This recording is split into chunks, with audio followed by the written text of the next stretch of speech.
Hey guys, what's up? It's MJ Fangirl, and today we are going to be talking about the Jackson 5. Today I'm going to be introducing you to my top 5 Jackson 5 essentials. So if you want to hear my list, stay tuned. This is now MJ Fangirl TV.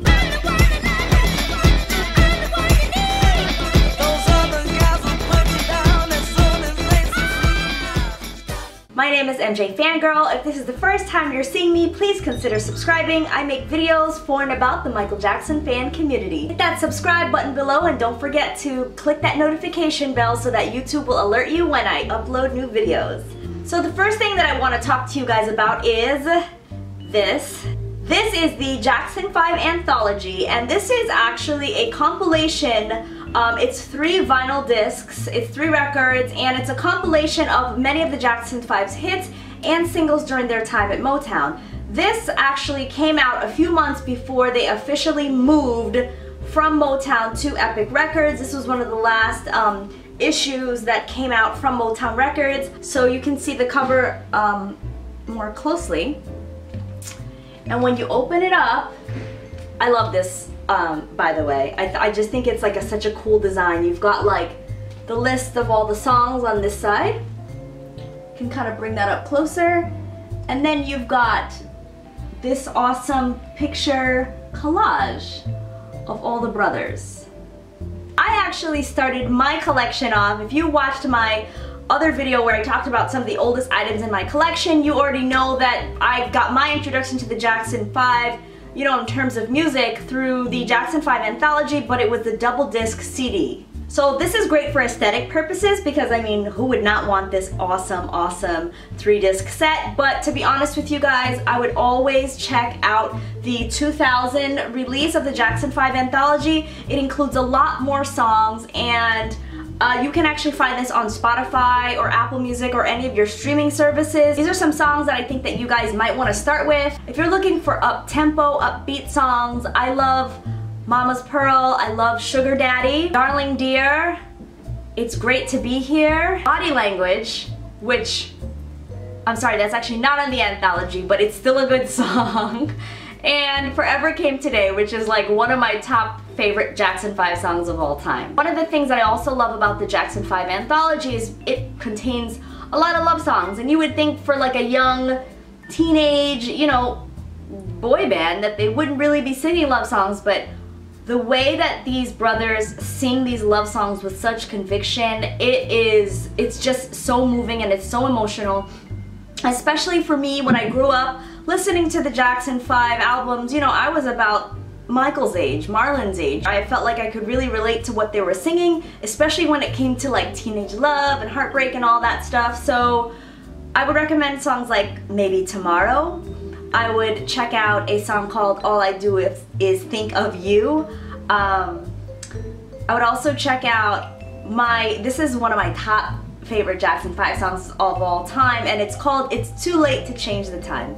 And the reason why I love that song is because Michael's really just singing about how things in life and circumstances may change around us, but love and feelings stay the same. I think one of the lyrics is, the world may give way to change, but feelings remain the same. He says, a photograph is taken, it's ready 1 minute later. Cars are bigger and better, but the manufacturers are satisfied never.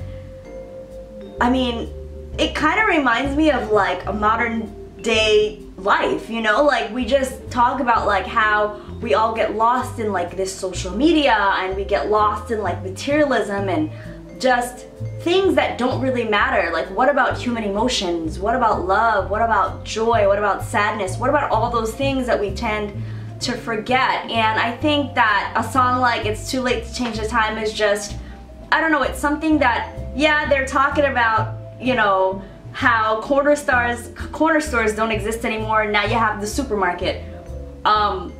And to talk about, you know, this day and age, now we've got Amazon Prime. So it's a little bit different, but the sentiments and like the emotions and the expressions, everything in the song is something that's very relevant to today. For other songs that I like, please do follow me on Twitter and on Instagram. I'm often tweeting about some of the songs and sharing directly the links from Spotify, and you should definitely follow me on Instagram in the upcoming days to promote this video. I'm going to be sharing some of my other favorite Jackson 5 songs. So moving on, for those of you who may not be like the most open to just popping in a new CD or listening to an album cold turkey, I have a surprise for you. The Jackson 5 animated series. Jackson 5 had a cartoon. It ran for, I believe it was a little bit over 2 years, and they had 23 episodes. This DVD came out a couple years after Michael passed away. And it's 2 discs. Every single episode features 2 Jackson 5 songs. So I think every episode's probably 20 to 22 minutes, and since the episode is like, you know, it's a fun story, so you can watch or, you know, even have it playing in the background. Sometimes I do that, and you can hear little snippets and little clips of Jackson 5 songs, and you can really figure out, you know, what kind of like your style is, what you like. There are even some of the Michael Jackson solo songs that are included. I actually wrote an article about the Jackson 5 animated series, and you know, it really is something that also stood out in history. This was one of the first cartoons about a black family, and their superpower was their music and basically their grooviness, and I think that makes it really cool. So check this out. So one of my favorite things to do is listen to Michael Jackson live, and listen to his brothers live, and I think you get a really good sense of each brother's character and each brother's vocals, because I think if you're a longtime fan of the Jackson 5, you know like what Tito's voice sounds like, what Jermaine's voice sounds like. I would really recommend you guys to check out a live album, because it kind of also brings you into like the world of like the 1970s and what it was like to attend a Jackson 5 concert. So I'm going to recommend 2 live albums to you guys. The first live album that I'm going to recommend is this one. This is In Japan, Jackson 5. I'm going to hold that up for you guys. I don't know if I can get it. Alright. So I'm trying to get it so that it'll focus, but you can see I actually bought this in Tokyo in Japan last year. This was recorded in Japan in 1973. By the time 1973 came around, so the Jackson 5 released their first album with Motown in 1969, and they had released, I think it was 6 or 7 albums by this time, by 1973 when this came out. This was only released in Japan in 1973, so you couldn't get it anywhere else. It was then re-released, I think it was 50,000 copies in 2004. It was re-released, and yeah, it's just a really great item. Another thing that I want to note about the Jackson 5 in Japan album is that you get a chance to hear Michael sing background, which is something that I think that we just really don't get to hear often. Check out the track Daddy's Home. You can hear Michael harmonizing in the background and putting in those ad-libs, and I don't know, for me it was just a really cool experience to hear him not only in the not in the forefront for once, but actually in the background, and you can hear how he harmonizes with his other brothers. So the Jackson 5 Live at the Forum is another live album that I'm going to recommend to you guys that are new to the Jackson 5, or anyone that just hasn't heard it. It was recorded on 2 separate occasions in 1970 and 1972. The album was released, as far as I know, only in 2010, about a year after Michael passed away, but I think it's an amazing item for anyone to listen to. One of the reasons why I love it is you can really hear the evolution and the change in Michael's voice.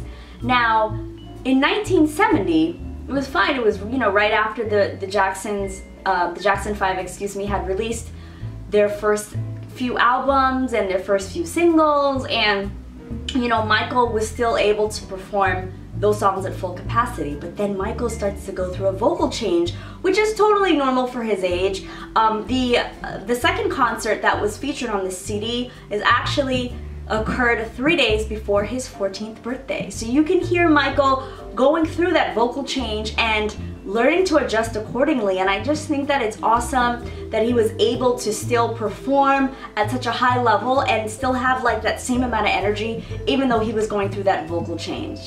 So the next item that I think that you guys should look into is the Jackson's Legacy book.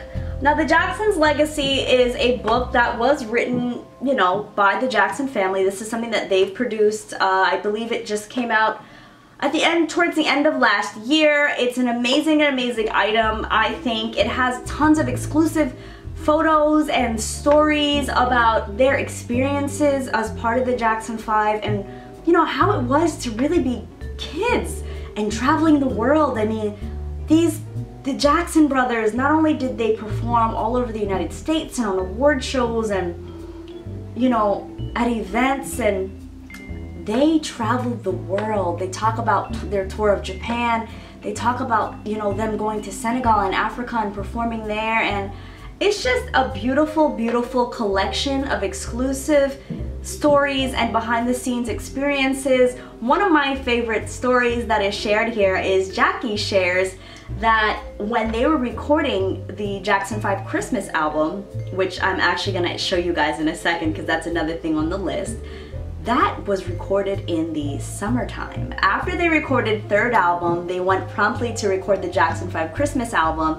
And I thought that that was really interesting because not only here, you know, the Jacksons are in the middle of summer recording a Christmas album and having to sing about the holidays and the snow and, you know, all that coziness that comes with Christmas time and winter time.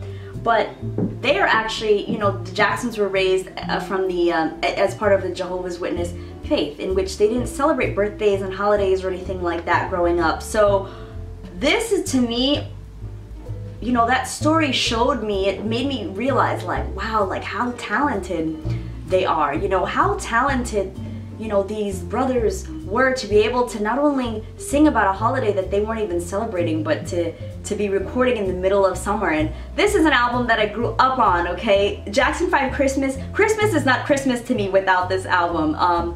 And I'm gonna just move on because I feel like I'm just gushing about it already. But get this book. I want to let you guys know that it also has some really great photographs. Matchy matchies.